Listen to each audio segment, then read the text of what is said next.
வணக்கம். இந்த பணிவு ஒருத்தன்ட்ட இருந்த அவன் வாழ்க்கையில் வெற்றி பெறலாம் அப்படின்னு சொல்கிறாங்க. அது நிறைய புராணங்கள் இதிகாசங்கள் நிறைய சொல்லியிருக்காங்க.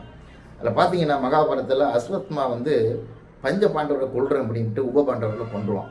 கொண்டுட்டு பெரிய சாபத்துக்கு ஆளாயிடுவான்.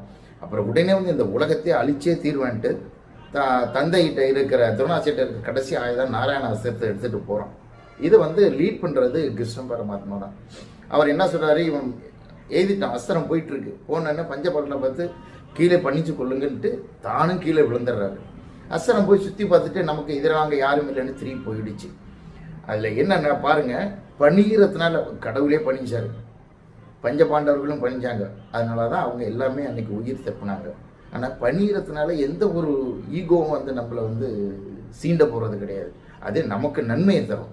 ஒரு தட்டை பணிஞ்சு போகிறதுனால பயந்து கிடையாது. நம்ம பணிகிறது பயத்தால் யாரும் சொல்லுவாங்க, என்னடா பணிஞ்சு போகிறோம் பயந்துட்டானே, பயமும் கிடையாது.